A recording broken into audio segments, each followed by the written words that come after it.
안녕하세요. 요즘 기술 얘기하면 이거 빼놓을 수 없죠. 바로 구글 제미나이와 오픈 AI, 챗 GPT 정말 난리잖아요. 다들 누가 이기냐, 뭐가 더 좋냐 이런 얘기들 많이 하시는데 오늘 이 거대한 전쟁의 본질이 뭔지 한번 제대로 파고들어 보겠습니다. 자, 그래서 아마 다들 이게 제일 궁금하실 거예요. 그래서 뭐가 더 나은데? 제미나이 3.0? 아니면 챗GPT 5.1? 성능만 보면 이런 질문이 나오는 게 당연하죠. 근데요, 오늘 제가 드릴 얘기의 핵심은 이 질문이 어쩌면 완전히 잘못됐다는 겁니다. AI 경쟁을 보는 아주 흔한 관점이긴 한데 사실 진짜 중요한 건 놓치고 있는 거죠. 네, 맞아요. 이건 잘못된 질문입니다. 왜냐하면요, 단순히 누가 더 똑똑한가 이 성능 숫자 노름만 보고 있으면 이 전쟁의 진짜 판도를 완전히 놓치게 돼요. 진짜 중요한 싸움은 아예 다른 데서 벌어지고 있거든요. 이게 딱 뭐랑 같냐면요. 혹시 1990년대에 컴퓨터 좀 아셨던 분들 기억나세요? 그때는 무조건 CPU 클럭 속도였어요. 펜티움이냐 AMD냐 몇 메가헤르츠냐 이걸로 막 싸웠잖아요.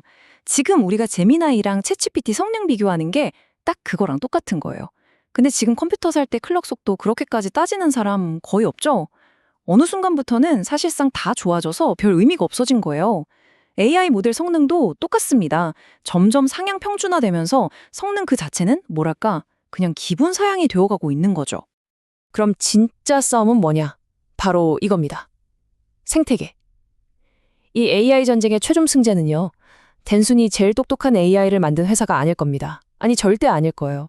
진짜 승자는 바로 사용자들이 한번 들어가면 절대 빠져나올 수 없는 가장 강력한 생태계를 만드는 회사가 될 겁니다.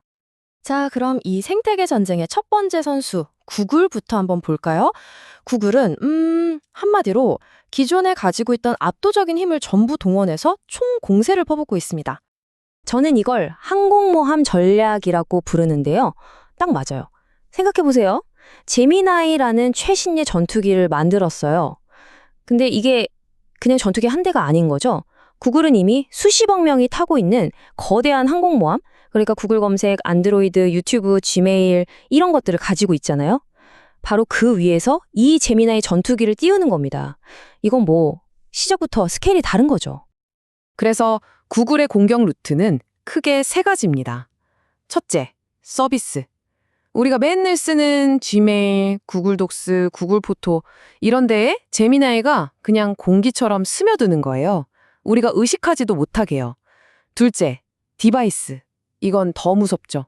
전 세계 수십억 대의 안드로이드 폰 OS 자체에 제미나이를 그냥 심어버리는 겁니다. 그럼 뭐 모든 안드로이드 폰이 그냥 AI 폰이 되는 거죠. 그리고 마지막으로 브라우저. 우리가 인터넷 들어갈 때 쓰는 크롬 있잖아요.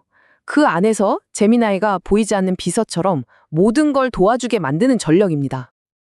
자, 구글이 이렇게 넓게 공격한다면 도전자인 오픈 AI는 어떻게 맞설까요? 오픈 AI는 정반대 전략을 씁니다. 넓게 퍼지는 게 아니라 아주 깊게 파고드는 거죠. 누구도 넘어올 수 없는 깊은 해자를 파는 전략이에요. 이 말이 오픈 AI 전략의 모든 걸 설명해줘요. 당신의 챗GPT는 나의 챗GPT가 아니다. 이게 무슨 뜻이냐면 챗GPT를 쓰면 쓸수록 걔는 그냥 AI가 아니게 되는 거예요. 몇 년 동안 내가 무슨 일을 했고 어떤 생각을 했고 심지어 내 말투까지 다 기억하는 진짜 나를 완벽하게 아는 10년지기 친구가 되어버리는 거죠. 이게 바로 무서운 록인, 그러니까 가두리 효과를 만드는 겁니다. 한번 상상해 보세요. 내 모든 걸 알고 있는 2년 사귄 챗 GPT가 있는데 저쪽에 좀 더 똑똑하다는 새로운 AI가 나왔어요. 근데 걘 완전 백지 상태예요. 나에 대해 아무것도 몰라요. 그럼 여러분, 그 모든 추억과 데이터를 버리고 걔한테 처음부터 다시 모든 걸 가르치고 싶으세요? 아마 대부분은 아니라고 할 겁니다. 바로 이게 오픈 AI가 파고 있는 깊고 깊은 해자인 거죠.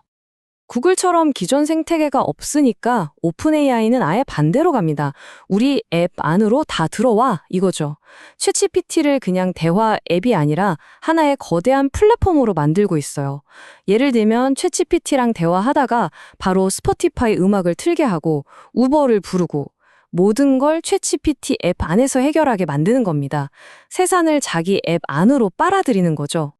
결국 이 싸움은 사용자를 어떻게 자기 편으로 만드느냐에 대한 두 가지 다른 철학의 대결이에요. 한쪽은 넓이로 승부하고 다른 한쪽은 깊이로 승부하는 거죠.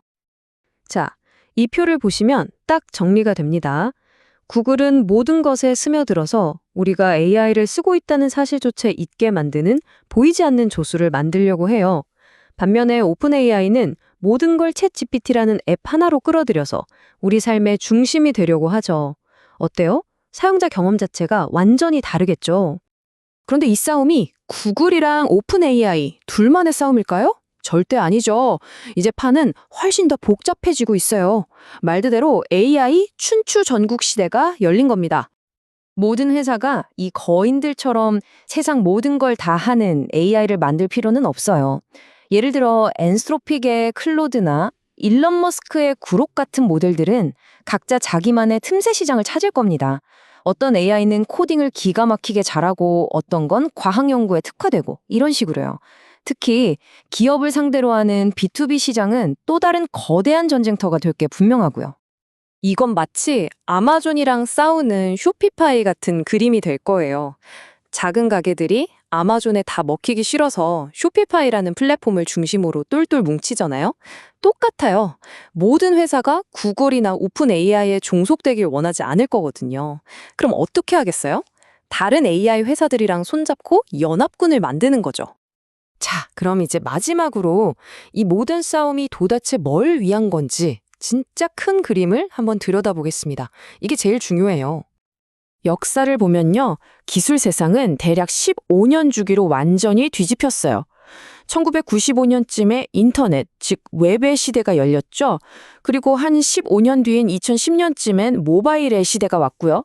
그럼 지금은 2025년, 딱 새로운 15년 주기가 시작될 때입니다. 바로 다음 플랫폼이 등장할 시간이라는 거죠. 사람들은 그걸 메타버스라고 부릅니다. 근데 여기서 말하는 메타버스는 무슨 VR 게임 같은 게 아니에요. 이건 우리가 그 안에서 살고, 일하고, 소통하는 완전히 새로운 공간, 인터넷을 말하는 겁니다.